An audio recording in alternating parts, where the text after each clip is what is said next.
reality is that we have a world in which we have increased the caloric density of our foods, and life has become easier. I mean, today I drove from here all the way where the conference is. What's the name of that town there? Where the sun is, Wahroonga. I didn't see a single person there carrying something heavy, as you'd see very often in Africa, you know. Everybody that was driving or was doing a little bit of exercise there. That's the only activity, physical activity that I noticed. But you go to places like those, you see all these people all the time carrying all these heavy weights for a long time. Exercise is the daily living dose. So the attitude that we have towards exercise, you know, will determine if we can do that long term. You know, by taking exercise as a punishment. That's what some high schools would do. You know, the time for exercise came, and you know, it was kind of like punishment, that type of hour, and that's not what it should be. Instead, when you see places where the people live the longest, like the blue zones, you're gonna see that constant physical activity, not necessarily high intensity, but constant physical activity is what gives these people their longevity edge. In fact, most of those places, National Geographic calls them the blue zones, the areas where the people live the longest, most of those places actually don't even have a gym. And people don't sign up to the gym to go and do their exercise. It's just part of their daily living. And in Italy, where they found this longevity hotspot in Sardinia, most homes there have a second story. So people need to be going up and down, up and down, up and down. It's a very hilly country, and people don't drive as much as they do here. So you want to go shopping, you go walking. You want to go and visit a neighbor, you go walking, and so forth. So all that constant physical activity is very positive for our health. And you see that pattern usually places in which economies are not the best. People tend to do more exercise in their daily living, while countries in which the economies are much stronger, more sedentarism, life becomes more easier. And another factor that has been found for longevity is the art of squatting. You know, people don't do that here. For example, in places like Ethiopia, people get on their squat position, they eat like that. For us, it's kind of like what you do when you go to the gym, and your trainer is going to say, okay, I want you to do 3 minutes of squatting. You know, that's when we do this type of exercise. No, these people there, they're squatting there, and they're just chatting with their friends and just having a good time. That's just the way you do it. So this is a sign of strength, because you need that core strength to be able to hold that position for an hour. Not everybody can do that. And as this study says, our bodies have been ruined by sitting. You know, you don't use those muscles anymore. And this is something that worldwide you see. Worldwide, you see many cultures that use this method of squatting. Instead, we have even had to modify some chairs. Chairs now, they need to make them bigger and bigger and bigger to accommodate the obesity issues that are happening in our society. And it's interesting that when you compare exercise to some interventions like medications, some researchers are proposing that. Why don't we compare the medication that you are proposing, especially the metabolic type of problems, high blood pressure, diabetes, and so forth, let's put them head to head. Somebody taking the particular medication versus exercise. And let's see which one actually is more effective, which one actually has less side effects when you compare them head to head. And as this published paper says, too much sitting kills. I mean, more clear than that you cannot get. And that's why you're going to see in my book, I have a whole chapter there about sitting. And I call it there, as many researchers call it there, the new smoking. As public health interventions are being deployed worldwide, the amount of smoking is actually decreasing in most places. China still is a very challenging place there with the smoking, but in most places, smoking decreases. Here in Australia, it is very expensive to buy cigarettes as a public health intervention to make it harder for people to afford those cigarettes. Therefore, people compare, okay, am I going to waste my time buying the cigarettes, or am I going to use it for food or something else? And they think it twice. So as the smoking is decreasing, now what is increasing very much, the problems are sitting down too much. So chapter 13 there on my book is where I address the subject of sitting down too much, and how within minutes of sitting down too much, insulin resistance starts to have problems, the caloric burning mechanism starts stopping, and multiple things. So this is in the Harvard Business Review. Excess sitting is a little activity, calls the Harvard Business Review. And that's what I'm saying. Smoking is also a little activity. Sitting down too much is also the sitting activity. And to me, it was very interesting that the focus was the Australians. For each additional hour of television watch per day translated into an 11% increase in all-cause mortality. Now, think about it, especially the younger generations that spend hours and hours sitting down, their video games and all these things that they do. That is not good.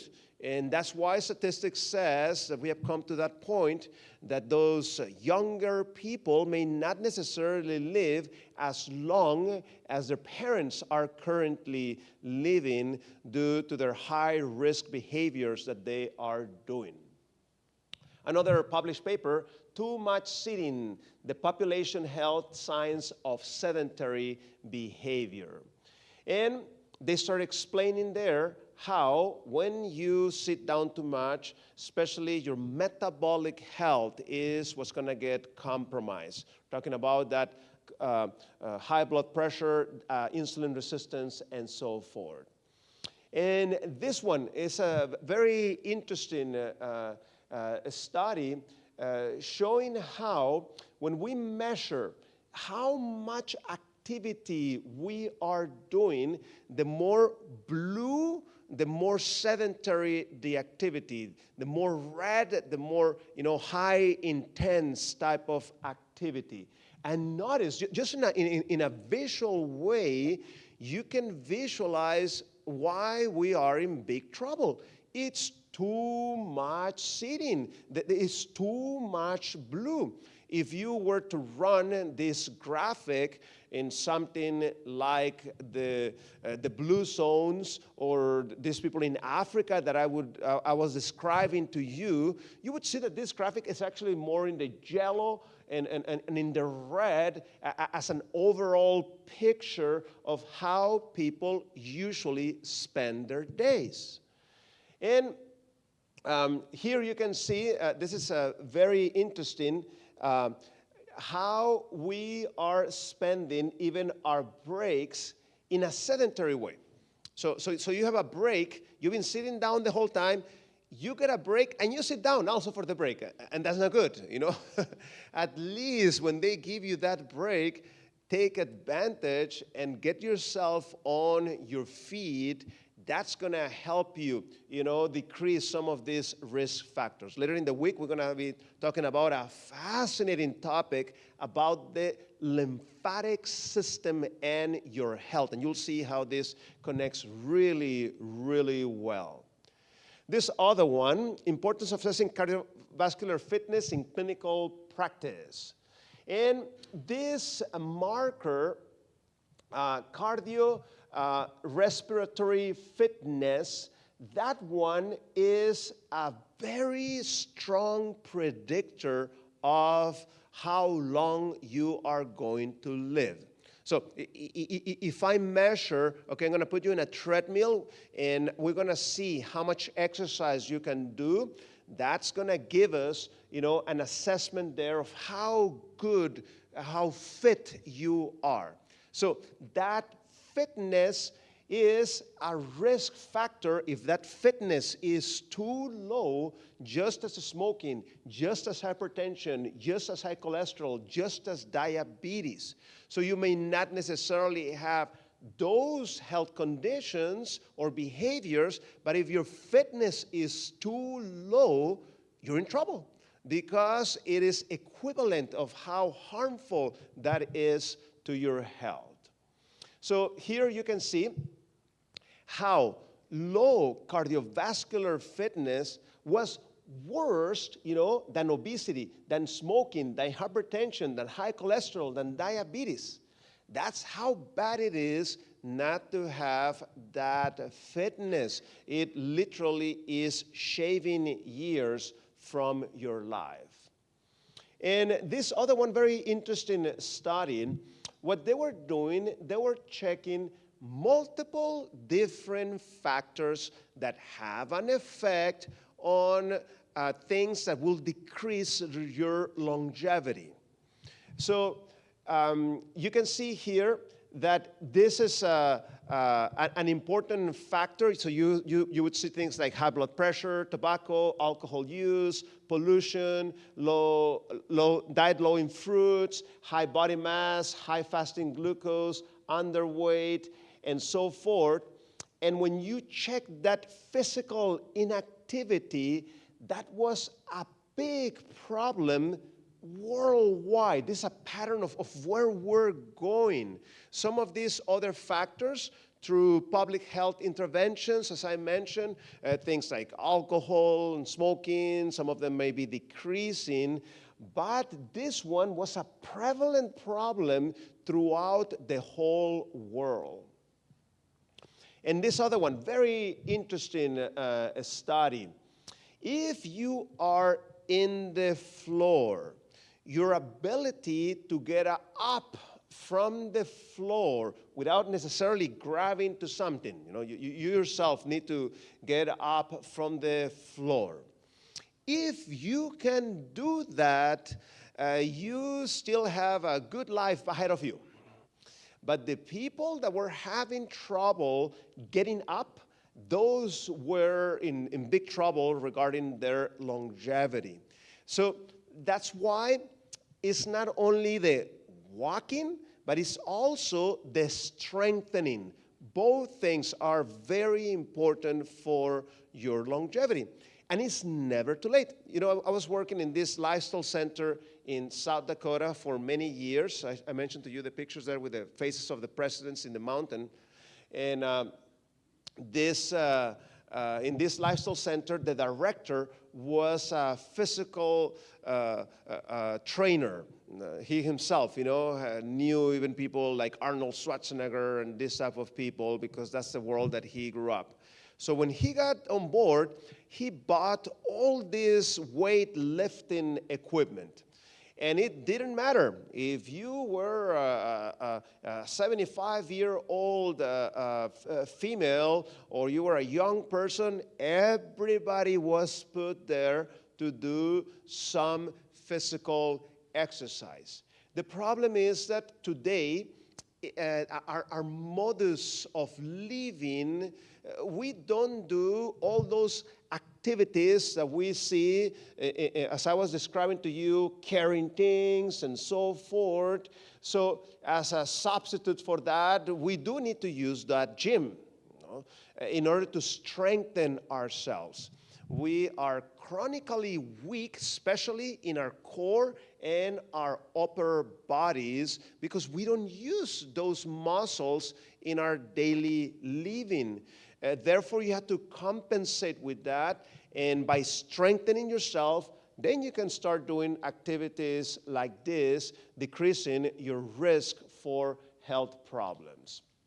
So here you can see, so the people that were doing, that physical test of getting up from the floor up, those were the people that were living the longest. This other one, impact of healthy lifestyle factors on life expectancies.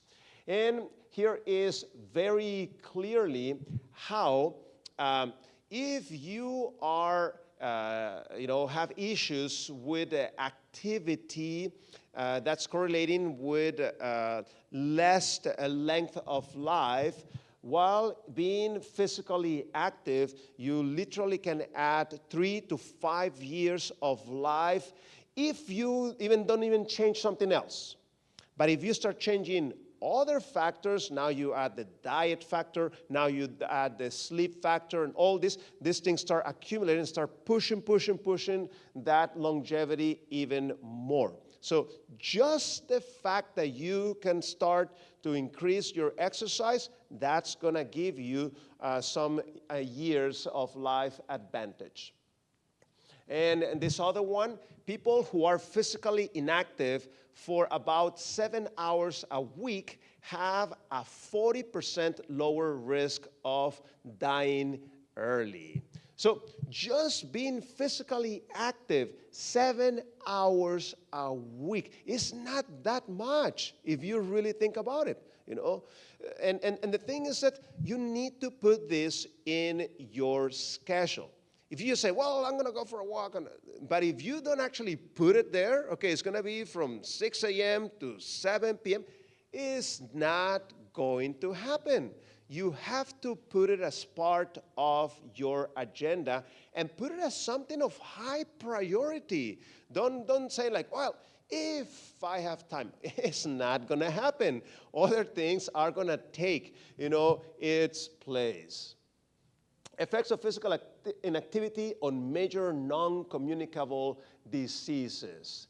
Inactivity causes 9% of premature mortality. That's a lot of deaths if you put that into numbers, or more than 5.3 million of the 57 million deaths that occur in 2008. If inactivity were not eliminated but decreased by 10 or 25%, more than 500,000 and more than 1.3 deaths, respectively, could have been averted each year. So that's why it's so important for us to be physically active. In fact, our anatomy is changing. If you ever observe a little baby, if you see his feet, you're going to see that his toes are like this. I don't know if you ever noticed that. And look at this interesting thing.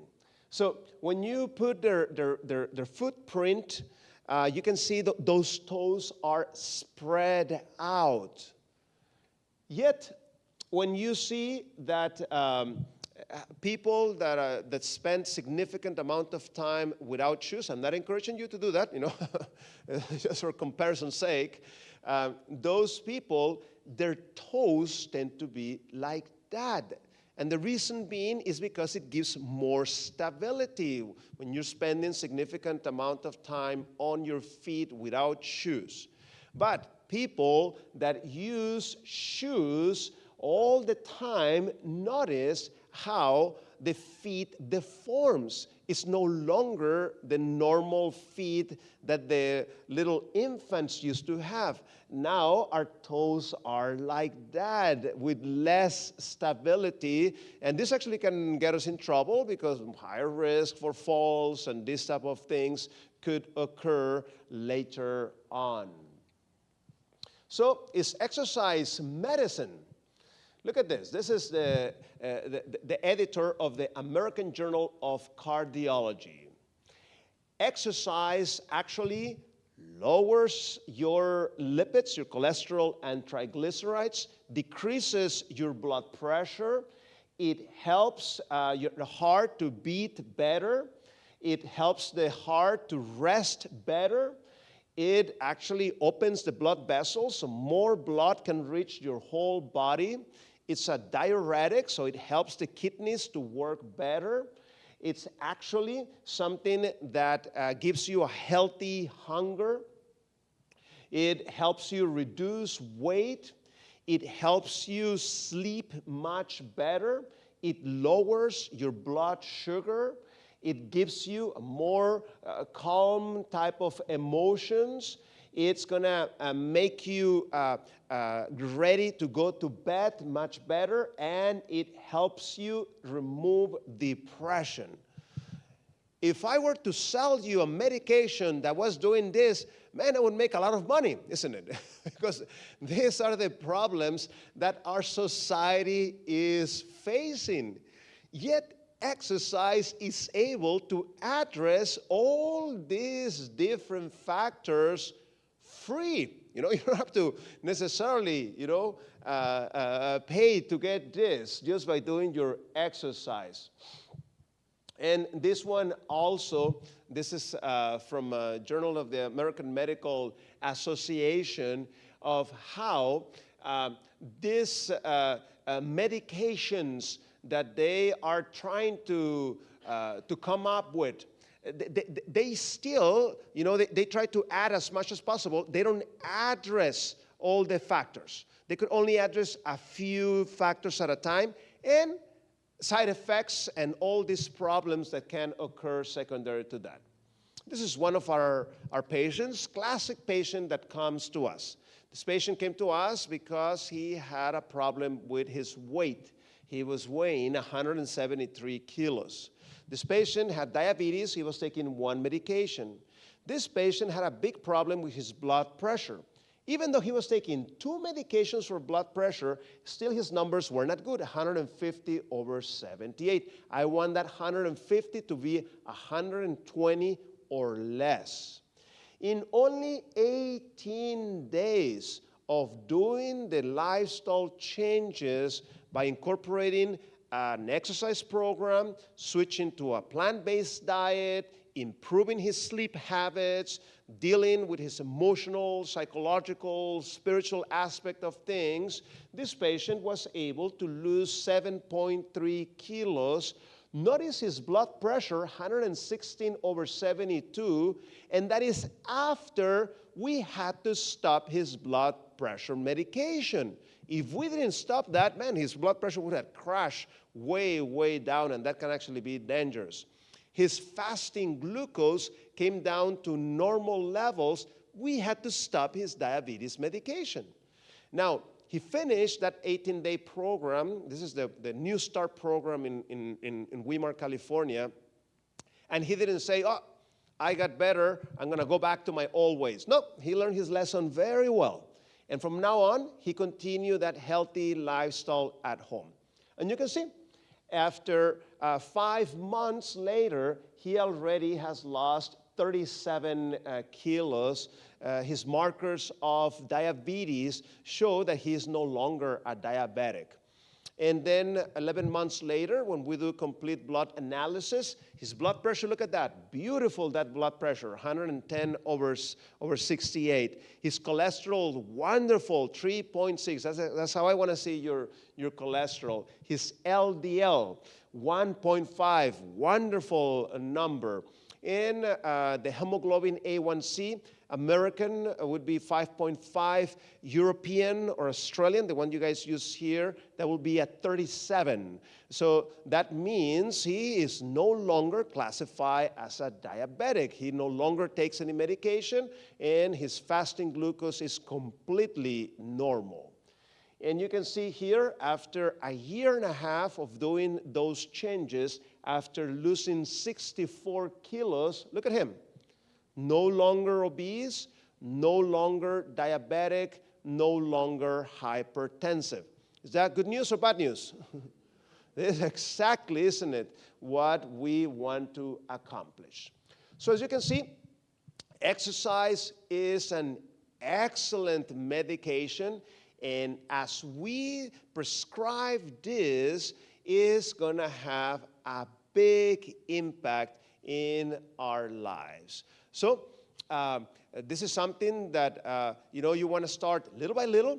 If you're not fit, don't go tomorrow and do 2 hours. You're going to be so sore, you're going to hate it. No, I don't want to do this anymore. So you want to start little by little. If because of your physical condition, you're not able to do like 30 minutes or so forth, what you can do micro doses. Just get up and go for a little 2 minutes, 3 minutes.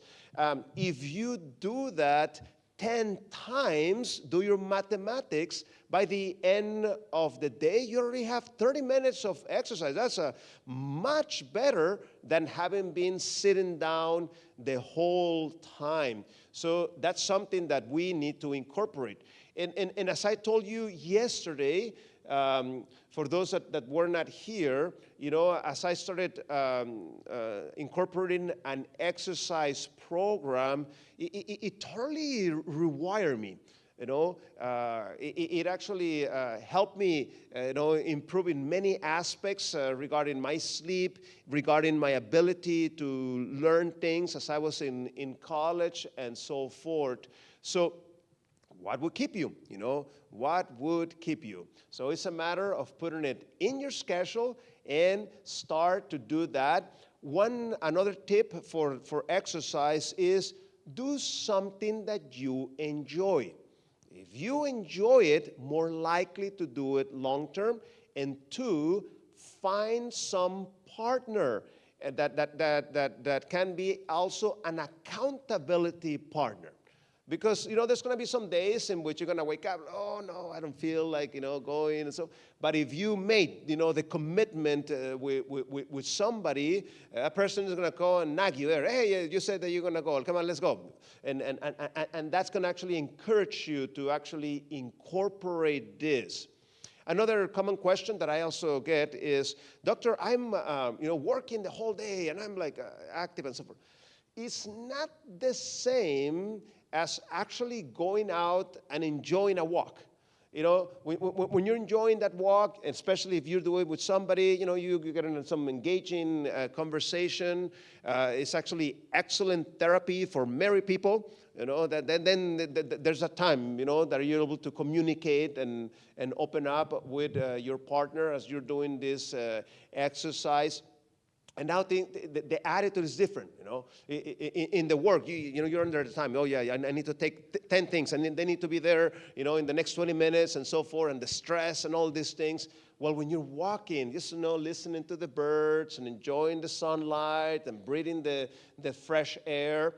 And the ideal time, if you can, if you want the ideal of ideals, it needs to be first thing in the morning. That will be the most ideal time due to the fact that your internal clocks, later this week we're going to be dealing more with those internal clocks, but those internal clocks get programmed with that sunlight early in the day. So if you can get that sunlight early in the day, there's a cycle that gets programmed So once that cycle is programmed, that's going to mean that around 9 p.m., 9:30 p.m., you're going to start feeling sleepy. Now, don't ruin that cycle by exposing yourself to too much bright light later in the evening. Okay? If you do that, then you will push that clock a little bit further, and that's not good.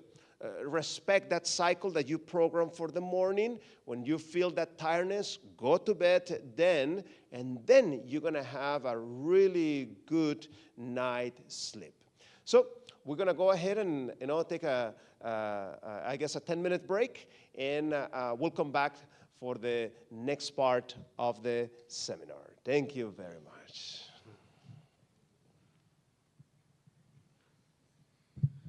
Thank you, Eddie. I need to move more. We've just got a 10 or 15-minute break, and you get the opportunity to exercise right now because you've got to get up, walk all the way down there, put your hand on the table, pick up something nice, put it to your mouth, make sure it's healthy as well as nice, and then after 10 or 15 minutes, exercise all the way back to here, and we'll start our cancer lecture. So let me say grace, and then you can go for it. Lord, thank you for good food and for the amazing stuff it does for us and for movement too. We're going to get some right now, and we thank you, Father, for this good counsel in Jesus' name. Amen. Okay, let's go for it, and we'll see you back here in 15 minutes. Thank you.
what you're sharing.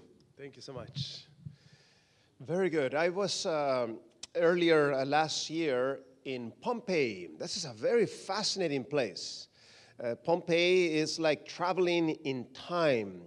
It's this ancient Roman village. There was a volcano eruption nearby, and all the ash and the fire blast just came suddenly, and the whole thing got buried at once.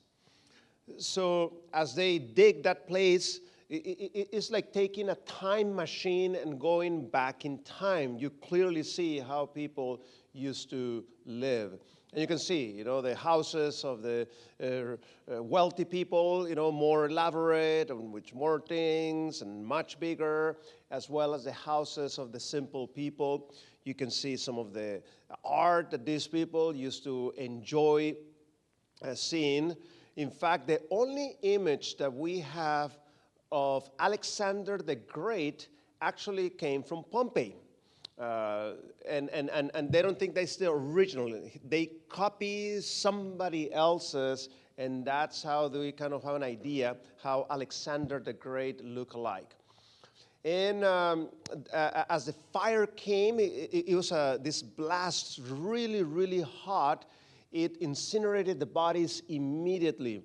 So it would leave holes where humans were. So some smart archaeologists realized that if he injected this calcium material in those holes, he could recreate those bodies that were in those holes. And you can see him here. Because of the heat, the muscles would go into spasm.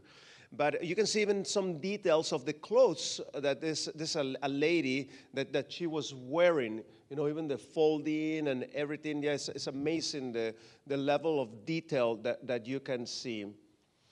And of course, if you are in Italy, you have to eat the Italian pizza. So yeah, they claim that they're in Napoli, which is the nearby town. It's one of the best pizzas. And yeah, it was really, really good and very cheap. This was at €4, equivalent to, will be what, like 7.5 Australian for this pizza. In fact, I even took some home, in the plane, because this stuff was really, really good. And reminder, what we're talking about it, you can find it there on the book Pandemic Busters. So let's talk about the good news about cancer. You may say, Doctor, what's good news about the cancer? There's some people that are so afraid of the word cancer. As a doctor, they don't even want to say the word cancer, because by some reason they think that if you say it, then you're going to get it. So some patients even call it the C word, and so forth. But the reality is that we are seeing an increase of cancers worldwide. And here are the current stats. 1 out of 2 men will get cancer. 1 out of 3 females will get it. 1 out of 4 deaths in the Western world are currently from cancers. So let's start by the prevention side of things. One of the things that we need to learn are the 7 signs of cancer. This is something very important. See, I have an uncle. He went to the restroom and started seeing some blood, and he didn't do anything. And he was like that for a while, more than a year. By the time he made an appointment, when they checked things, it was a grapefruit side of cancer that they found. In fact, it's a miracle that he is alive, because the more you wait, the more this thing can grow. So if you see one of these warning signs that I'm going to show you in a minute, it doesn't mean you have cancer, but it means that it's a good idea to make an appointment with a health professional so that we can discard that this could be potentially something dangerous. Here are the signs. A change in bowel or bladder habits. Used to go to the restroom, every once a day, and now suddenly, the habit becomes every fourth day or something, like in a more permanent way, even though you have not changed much your diet and so forth. Something is not right there. Also, with your urinary habits. You go to the to pee on a regular basis throughout the day, but now something is different. It's too much. Something is not right there. You need to go and check that out.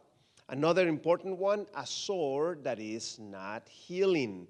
You see that sore, and you see it's just not getting better. It's been weeks and weeks, and nothing is changing. You need to go and check to see what's going on. Again, it doesn't mean it's cancer. It could be even a diabetes or other factors, but it's a good idea to go ahead and check it. Also, unusual bleedings or discharge. And this is something that you are going to notice. Ladies, for example, the breast starts, secreting something. You need to go and check, make sure that's not something, that needs to be taken care of. All the bleeding, like the one I was telling you from my uncle, if you go to the restroom and you see blood there, go and check. Just a tip: if you eat root beets, sometimes you can do red, and that doesn't mean that you're bleeding, okay? Just remember, this is actually a very common consultation question. The patient comes very worried, and they're like, what do you eat? Oh, I was eating some beets. Oh, okay, and so forth. Another one, thickening of lumps, not only in the breast, but anywhere else. And that's why, as you are taking a shower, you're checking yourself. And if you notice something, it's like growing there, go and check it out. Also, indigestion or difficulty swallowing, especially when we're talking about issues there of the digestive tract. If something is causing, pushing the esophagus and so forth, as the food is going up, you kind of feel that something there gets stuck. And some people think, oh, this is normal. I'm just getting older and so forth. Not necessarily. We need to check that out. And especially here in Australia, you guys have all the needed technology, medical technology, to go ahead and check it out. Just a simple endoscopy can show us there what's going on with that digestive tract. And change of wart or mole, watch out for that one. You have something there in your face, in your back, and now you're seeing that is starting to grow. Go ahead and check it out, especially here in Australia, because of the famous ozone problems that you have here in the South Pole. Sometimes that exposure to sunlight can be problematic. So yeah, you better watch out for that. And nagging cough or hoarseness. Now you have this cough that is not going away. Again, it doesn't mean it's cancer, but we need to discard that is not something more serious. And again, sometimes it's just a simple consultation. The experienced eye of the physician will see that. May say, this is normal, or no, I'm not liking what I'm seeing. Let's order, another test, and that can start helping us, making that right diagnosis as needed. But one of the things is that if we detect, even if it's a cancer, if it's at the beginning stages, it's a much better prognosis. There's more things that we can do, as if you wait until this thing gets complicated, then it's really, really hard to deal with sometimes. So look at this interesting study. This is a study that was done with prostate cancer. They had 30 males with prostate cancer. And prostate cancer, when you see the way that it's treated, there are many schools of thought. One school of thought says, go ahead and treat this prostate cancer very aggressively. As soon as possible, start cutting off and the chemo and everything.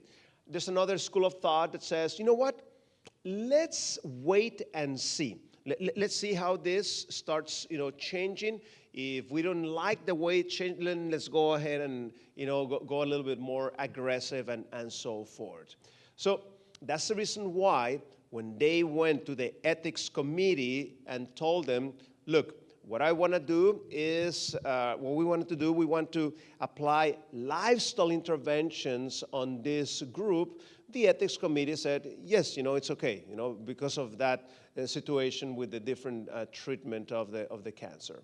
And the protocol, the way that it worked out, they put a needle through the prostate to take a biopsy in order to really prove that it was actually a cancer. And they did something very interesting. They started checking genetic factors. They started counting which genes were active at that moment. And there's something called the mRNA. Those things generate from your DNA, and only the genes that are active generate those things. So by counting those, we can indirectly know which genes are actually active at the moment. And the program consisted of 3 months of intensive lifestyle changes. And they repeated the same protocol at the end. They put these patients on a full plant-based diet with the exercise, with the stress management, and so forth. And here are the results. Let me tell you how you interpret this. Here on the right side, you can see those are the names of genes. Genes have very strange names. So those are names of genes. And then here on the very first line is patient number 1. Here is patient number 2. And 2, 2, 3, 3, and so forth. And just by looking at it, is there any change? Lots of changes. So what ended up happening is that after 3 months, you can see that the genes started to turn off, the cancer genes and so forth. When we talk about cancer, there's 2 big groups of genes. We have the group of genes called the cancer promoter genes. Do they sound good or bad?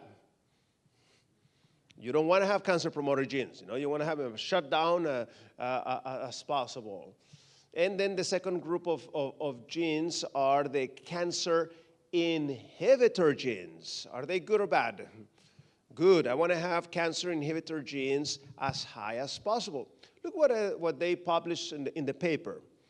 400 genes associated with cancer promotion were turned off or were decreased. Good, that's what I want to see. And about 50 genes associated with cancer inhibition were turned on or up, which means that I don't need to wait until the day a doctor hands me down a cancer diagnosis to start making these changes. If I can start making these changes now, this is what's going to start happening inside of our bodies. And as I was telling you yesterday, you can see how the cancer started to decrease after a year. Now, here's another very, very interesting published paper. Here, the way they call the American diet, they call it the Standard American Diet or the SAD diet. And there's some realities to the name. That food is actually going to make you sad because your brain cannot work properly with that diet. And they had this very interesting experiment. So they grew cancer in a Petri dish, and then people followed different diets. One of them was following the Standard American Diet. They took blood from that person and then put that blood on that Petri dish, so the immune system of that person identified the cancer and went and fought the cancer.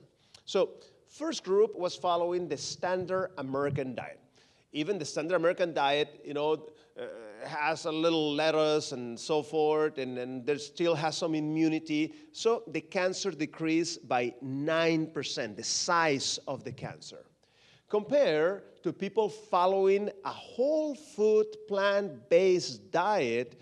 When they took that blood and put it on the Petri dish, you can see the tremendous result. 70% of the growth of the cancer decrease. See, this is what happens when you switch your diet, that plant foods start nurturing your immune system, and your immune system just works better.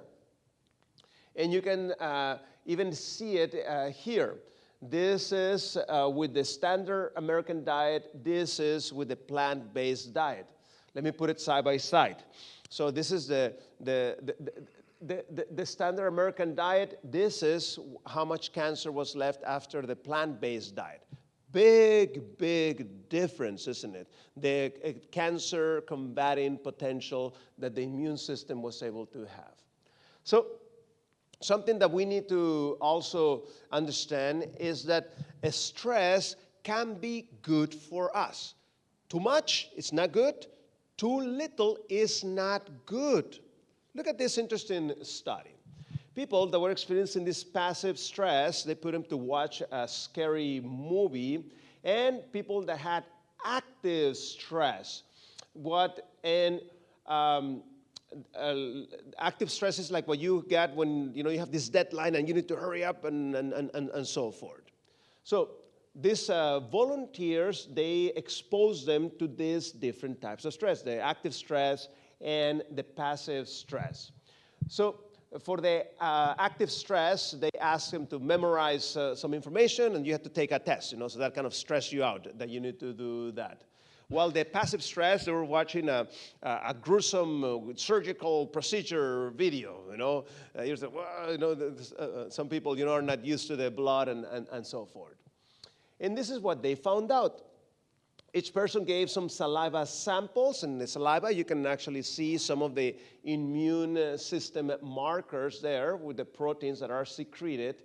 And we know that some of those, proteins are associated with fighting certain cancers. So this these proteins actually increase during the active stress. And the immune system actually worked less when they had more of that passive type of stress. Stress is not the big bad thing everybody is thinking, said one of the authors of the study. It is, in fact, most acute stressors boost the immune system. Only when the stress is unusually prolonged or repetitive, it becomes a potential threat to health. One exception is the body's reaction to acute stressors to which there is no way of responding, except to passive endure. These types of stressors, which people might describe by using the phrase, my heart stopped beating, have a rapid and strong suppressive effect on some aspects of immune function. So as you can see, good stress is good for us.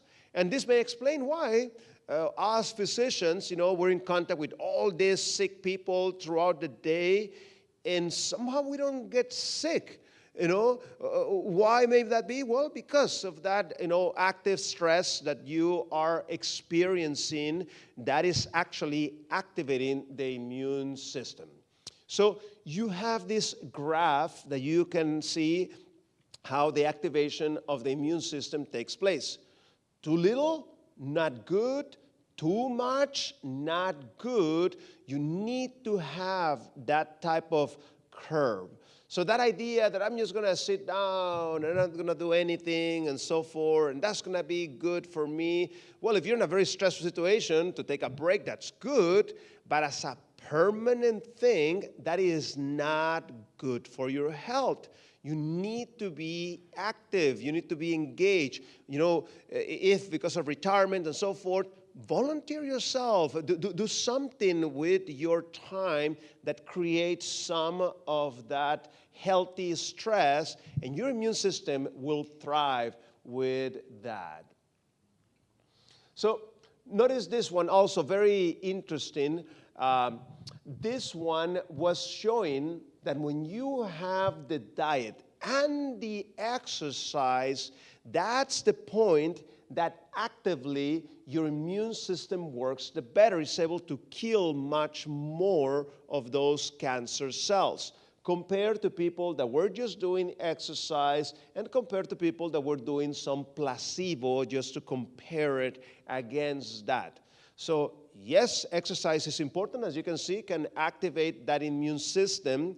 So if we do our homework of the exercise and then we add that second layer of a healthy diet, man, this thing has a synergetic effect as you put both of them together.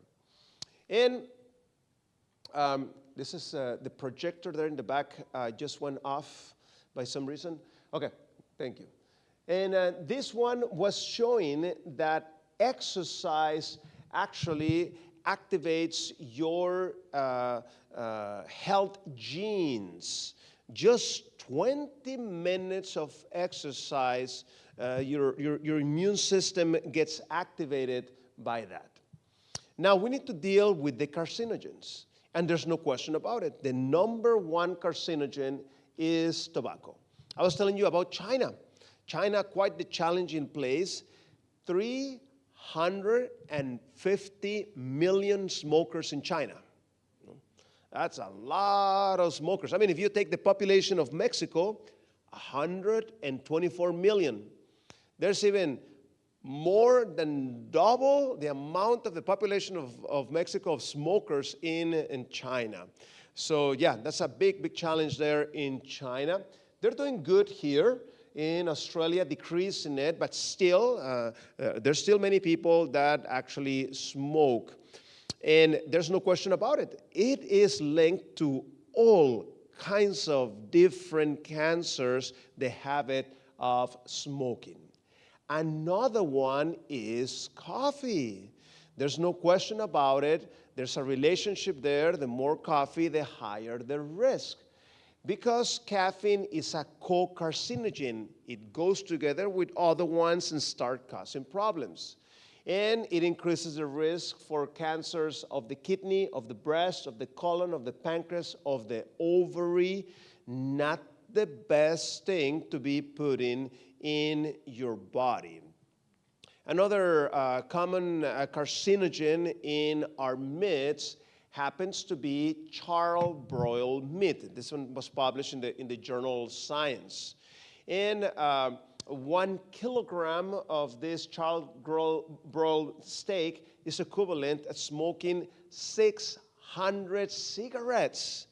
That's just too many. And the reason being is because the high heat starts changing the molecules of the meat, and the fact that meat doesn't have antioxidants, it doesn't have anything to buffer that change. But if you put a piece of potato, it's no problem. It's loaded with antioxidants.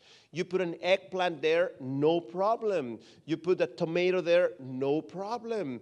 That antioxidants natural in those plant foods are able to buffer that change.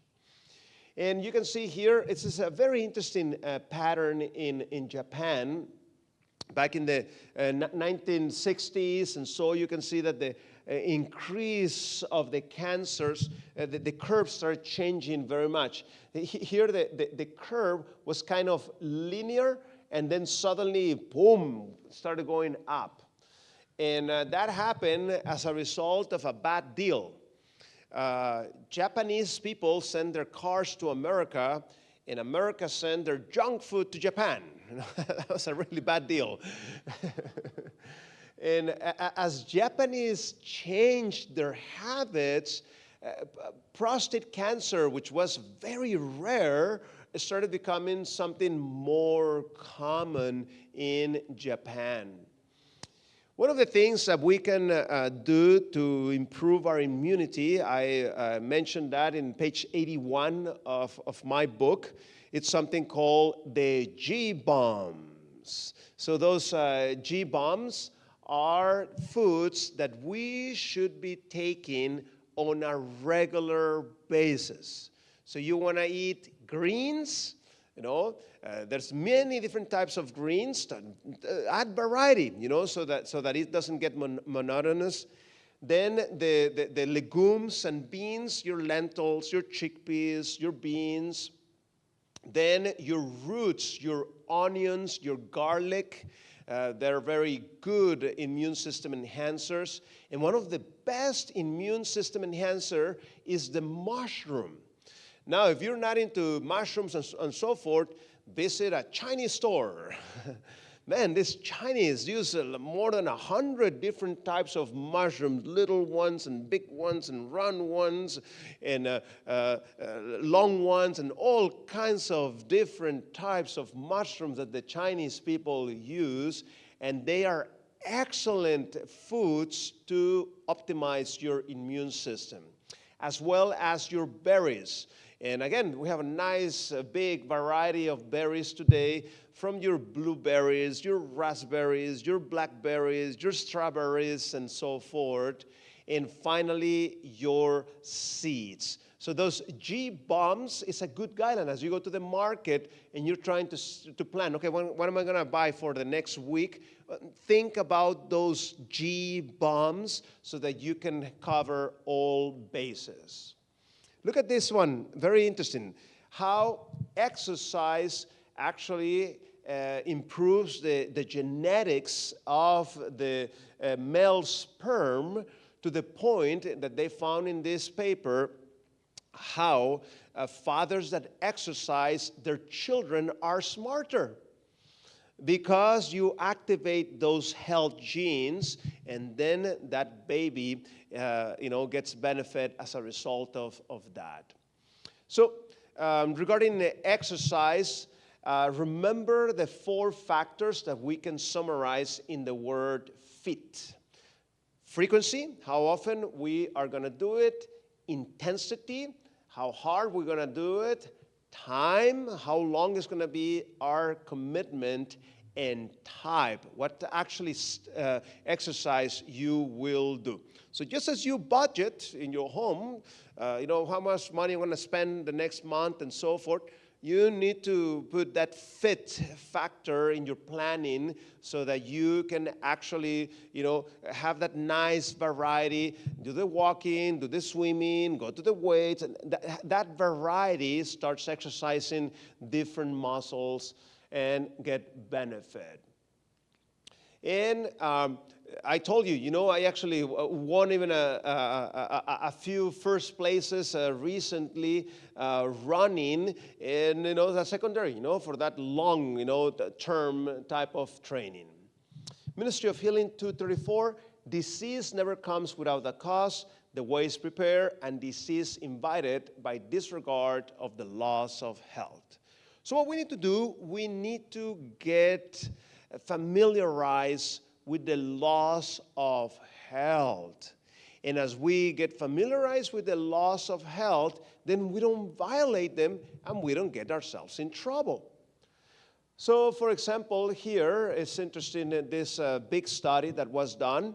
It was a comparison of the cancers that were found in Japan, cancers in Japanese people that moved to Hawaii, Hawaii is part of America, and compare the white people that live in Hawaii. And please notice how the pattern looks so similar. Which group looks the most? The Japanese in Japan and the Japanese in Hawaii, or the Japanese that moved to Hawaii and the Americans, the white people in America? The green and the yellow, isn't it? They tend to be more together. except for a few factors there. You see the stomach and the esophagus much higher in Japan. That's due to their smoke product consumption. Smoke animal products are very carcinogenic, as well as their high intake of this sake, this alcohol made out of rice. So as the Japanese people move to America, they start acquiring the habits of the Americans, and they get in trouble. Now you may say, but doctor, we are in Australia, we're not in America. Well, the Americans are coming here. I've seen the Hungry Jack and the Kentucky Fried Chicken and the Starbucks and the McDonald's and the Pizza Hut, and you name it, it's here. and sadly, they're actually quite popular businesses. So as the Australians change into that sad diet, they get themselves in trouble for following the standard American diet. So if we want to deal with, if we want to understand how to deal and decrease the factors of cancer, we need to understand this concept, the concept of inflammation. Because most cancers, before they were cancer, there was an inflammation before that. Look at this. Look at this study. You can see, for example, before it was a pancreatic cancer, there was a chronic pancreatitis. Pancreatitis means inflammation of that organ. Before it was a colon cancer, it was a long-term colitis and so forth. So the name of the game is to decrease that factor of inflammation as soon as possible, because if you let it keep going and going and going, it will change the molecules and it will become carcinogenic. So it's as I explain it to my patients, what we need to do, we need to understand that inflammation has a role in the body. A certain level is good for us. It's like a fireplace. The fire is inside, everything is good. But when the fire comes outside of that place, that's when we get ourselves in really big trouble.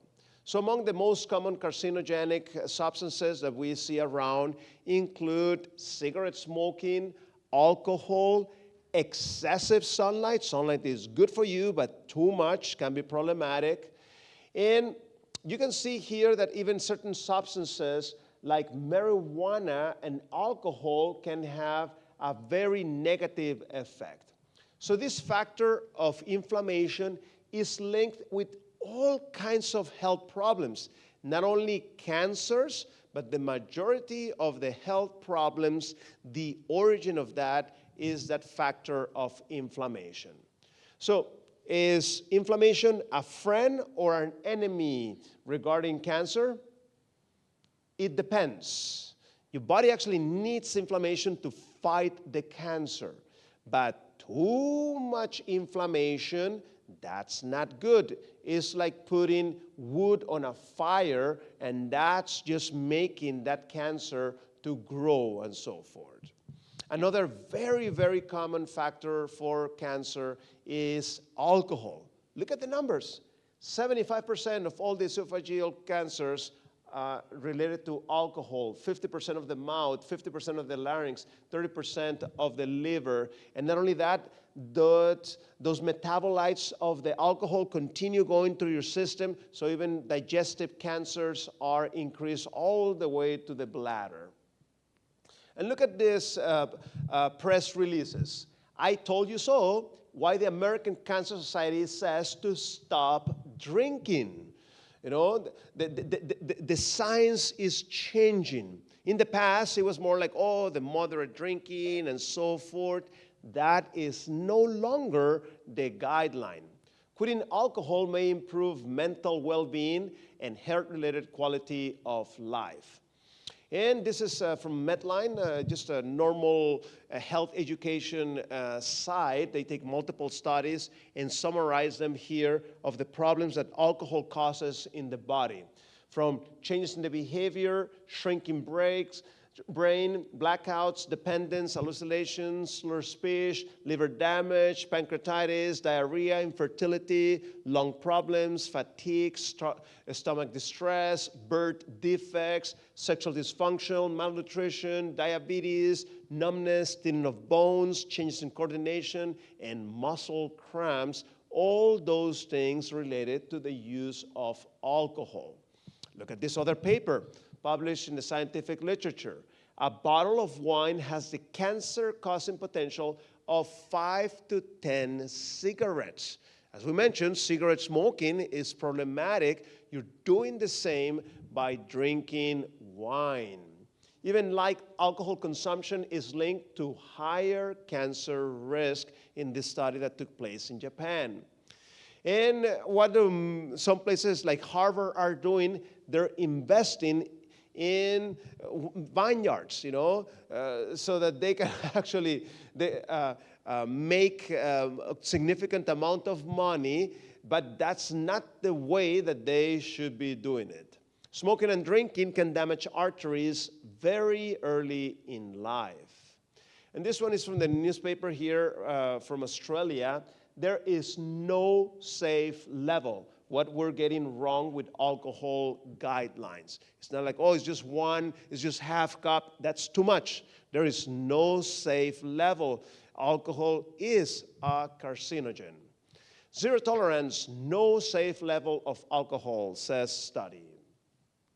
Alcohol can impair hand and eye coordination after just half a beer, much lower than legal limits. So when the alcohol is on board, your decision-making is impaired. That's the reason why a pilot in an airline, not even half a cup is allowed on them, because they need to have that frontal lobe as active as possible. Alcohol drinking caused 17,000 cases of cancer in the UK.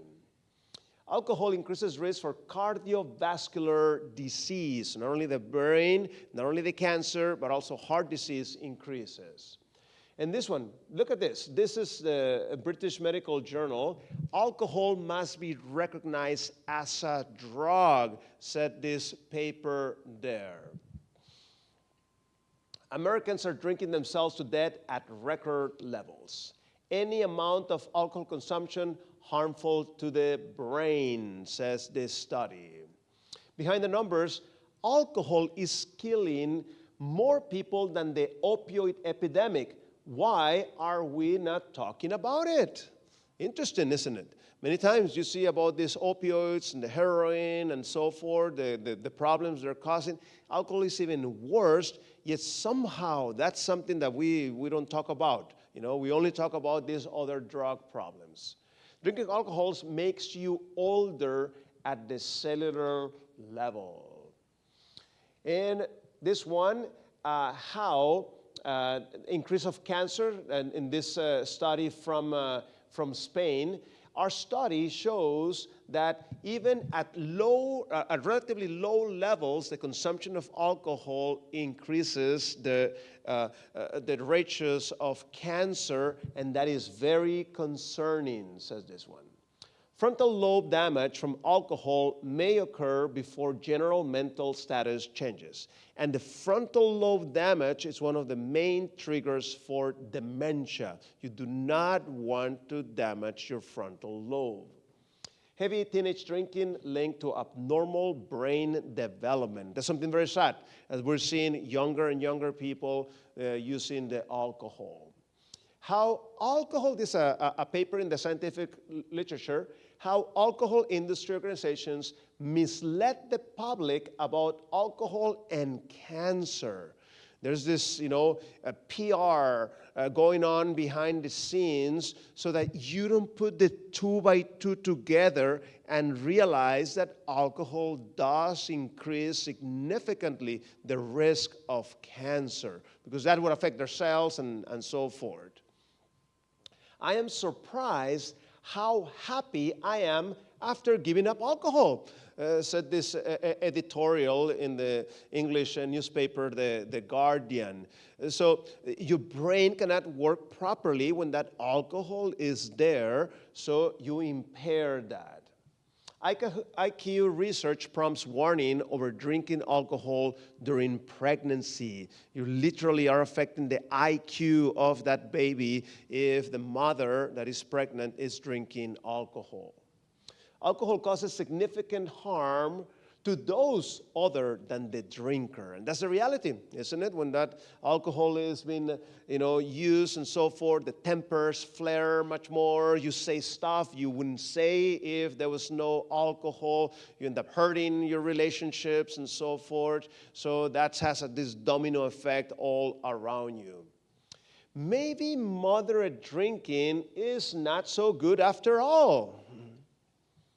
And this one, look at this. What is the most dangerous drug? And you can see there, the multiple different types when you take into account the impact to community, crime, health, and so forth. By far, alcohol is actually the number one in the list. This is from the magazine The Economist, a very serious magazine. Alcohol is killing more people and younger. The biggest increases are among women. So, in closing, the recommendations are so that you should be doing, your annual physical exam, and it would be a good idea to do, a stool sample, especially after you are after 50. Want to make sure there's no microscopic blood going on there that could be early prevented, as well as the colonoscopy. Actually, I have done published papers on colonoscopy. Males, good idea to check that PSA that tells us about the health of the prostate. And also your vitamin D. This is very important. It is very worrisome how many people have too low vitamin D. We spend too much time inside, not enough outside. And we want to bump those vitamin D levels to normal. So next time you go to the physician, ask to measure your vitamin D. And for the females, the pelvic exam and that pap smear, and especially the pap smear, if the female has 2 or more sexual partners, that increases the risk of catching that human papilloma virus. So good idea to check that. Self-breast exam and physician breast exam, and mammogram if we have some suspicions. So the reality is that the battle against cancer, we are going to win that battle on the prevention front. Once the cancer starts and so forth, it's much more challenging to treat that cancer. In fact, from all the diseases, cancer is something else. Because it's a very unpredictable health problem. The diabetic, I know I can put him on the exercise and the plant-based diet, and we'll reverse him, in a couple of months. But if I can give you that assurance with cancer, I would be lying to you, because cancer is very unpredictable. So we need to focus at preventing as many of those cancers by knowing and avoiding some of the carcinogens that we were talking about today, and boosting our immune system. We'll be talking about the immune system a little bit more deeper later in the week. So among the most common cancer-causing agents include tobacco, alcohol, a high salt diet, watch out for that, meat, saturated fat, nitrosamines, excessive iron, that's a problem that meat has, and toxins such as benzopyrene, that's what was formed in that charl grit meat that increased, tremendously that risk of cancer. Those PCBs, DDTs, DDEs, later in the week, we're actually going to be dwelling a little bit further on these toxins, as well as radiation, by avoiding, unnecessary procedures and this type of radiation causing problems. If you need the x-ray and so forth, go for it. No, I'm not saying don't take it, but don't abuse it, or the overuse of them can potentially be problematic. And eggs, milk, cheese, because of the saturated fat and the toxins, virus, and caffeine, as well as excess sun exposure, asbestos, wood dust, excess sugar, and also that genital powder. This is something, especially in the multicultural Australia, this is a problem. I noticed that certain cultures are very well aware that this genital powder on babies is not the best thing. You shouldn't be using that. Some other cultures continue to use that because they've been using it, for some generations. Beware, don't use those genital powders. Those powders can go in the female genital system, and that irritation can actually increase the risk of cancer. So, as you can see, we can do a lot for cancer, and the name of the game is to identify those factors that we need to change and start the comprehensive changes as soon as possible. Thank you so much for coming tonight, and I hope to see you tomorrow. Thank you very much. Thank you so much, Eddie. Wasn't that wonderful? Yeah, absolutely brilliant. Few things in my diet that I need to look at, and a few things that I haven't got in my diet that I'm glad I don't. Eddie, we've got a book to give away, mate, and I'm going to get you to do the honours again. And put your hand in here, and yes, that's right. Thank you, sir. Okay. So I've got another one of those Live More Happy books, which is awesome, and tomorrow we'll mix it up a bit. Okay, Talia.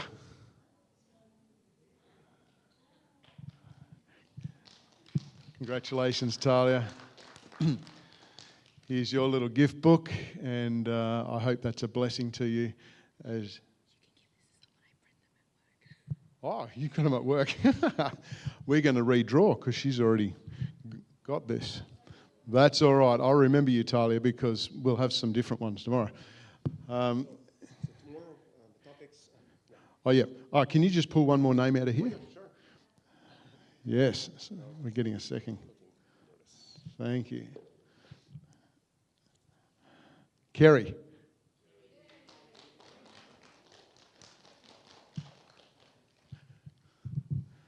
There you go, my friend. You're welcome. Blessings on you, sir. All right, topics for tomorrow. So yeah, tomorrow we're going to be dealing with autoimmunity. How can we activate, our decrease, the harm that the autoimmunity can potentially cause. And the second topic that we are going to be dealing with is as we change our diet. Many people ask the question, Doctor, where are we going to get our nutrients and so forth? So we'll dwell there with quite a bit of detail on the different things that we need to watch out and open our eyes. How there's many potential foods that we can actually get our whole nutrition so that we can have, that wholesome, balanced diet. So go ahead and invite others. And take advantage, that this seminar is taking place. Amen. Well, thank you so much, Eddie. Really appreciate that. Let me pray for you, and then we can head off. Father, I want to thank you for what we've heard tonight. I pray that you will just give us conviction and resolve around that to be the best we can be for you. Thank you for Eddie, and Lord, I just pray for safe travels home now in Jesus' name. Amen. Well, good night, everybody, and God bless. We'll see you tomorrow night.